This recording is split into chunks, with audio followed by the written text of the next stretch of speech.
सो hi everyone, आज हम पढ़ेंगे रिएक्ट। और चलिए स्टार्ट करते हैं अपना सीरीज रिएक्ट का। ठीक है, सबसे पहले हम लोग अपना रिएक्ट का एक एप्लीकेशन क्रिएट कर लेते हैं अपने सिस्टम में। तो उसका कमांड क्या है, npx create hyphen react hyphen app and then हमारा कोई भी एप्लीकेशन का नाम, तो हम लोग ecom लिख लेते हैं। ठीक है, अब देखिए ये हमारा रिएक्ट का एप्लीकेशन क्रिएट कर रहा है हमारे लोकल इन्वायरमेंट में। सो अब देखिए ये हमारा रिएक्ट एप्लीकेशन इंस्टॉल हो चुका है हमारे सिस्टम के अंदर में। अब हम क्या करेंगे ना, इसके अंदर में जाएंगे जो हमारा प्रोजेक्ट अभी क्रिएट हुआ है रिएक्ट एप्लीकेशन का। ठीक है, तो उसको देखने के लिए आप क्या करिए, dir लिखिएगा तो आपको बता देगा कि हमारे पास एक डायरेक्टरी फोल्डर ecom का बना हुआ है जिसके मदद से हम लोग अभी क्रिएट किए थे। ठीक है, अब हम ecom का अंदर में जाते हैं और इसको ओपन करते हैं VS कोड में। ठीक है, तो बेसिकली देखिए ये अब हमारा ओपन हो चुका है। ठीक है, अब हम क्या करेंगे ना, npm स्टार्ट करेंगे तो क्या होगा, हमारा एप्लीकेशन रन करना स्टार्ट हो जाएगा। ठीक है, अब देखिए ये पूछ रहा है कि अनदर पोर्ट पे रन करना चाहते हैं, हम बोलेंगे कि यस कर दो, कोई दिक्कत नहीं है। अब देखिए हमारा एप्लीकेशन 3001 बेसिकली 3000 पे रन करता है। अगर कोई ऑलरेडी रन कर रहा है 3000 पे तो 3001 पे ये रन कर देगा। ठीक है, इतना हो गया। ठीक है, अब हम लोग चलते हैं अपने प्रोजेक्ट के अंदर में। ठीक है, और समझते हैं। ठीक है, तो ये हमारा प्रोजेक्ट बेसिकली।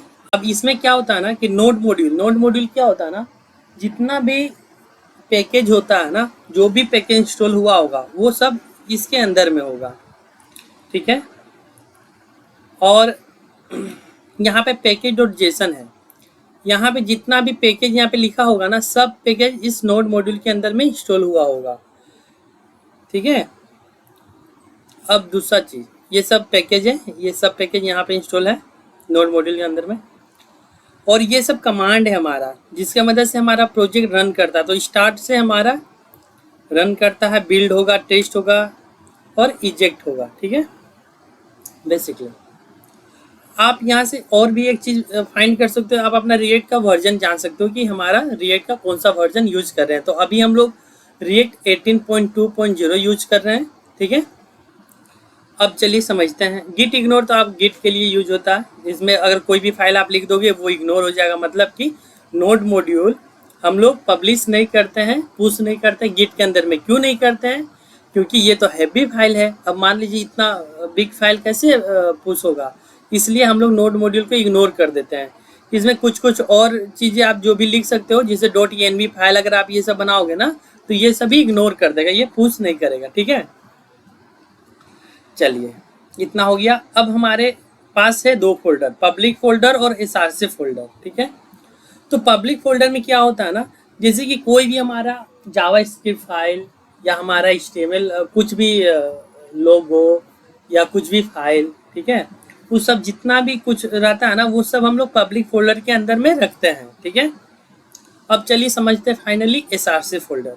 तो src फोल्डर बेसिकली हमारे जितना भी प्रोजेक्ट का मेन कोड होता है ना, वो सब कोड हमारे src फोल्डर के अंदर में रहता है। ठीक है, अब app.css, app.js और app.test.js फाइल, ये तीनों फाइल क्या है ना, ये तीनों फाइल कंपोनेंट रिलेटेड है। ये कौन सा कंपोनेंट है, ये ऐप कंपोनेंट है।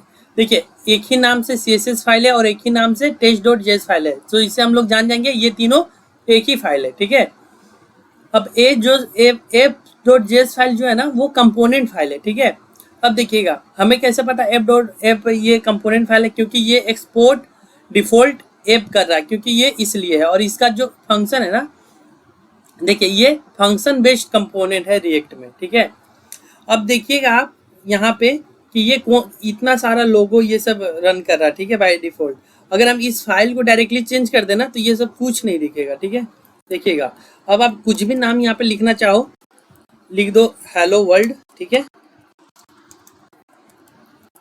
ठीक है, हेलो वर्ल्ड एंड इसके बाद क्लोज कर दो यहाँ पे।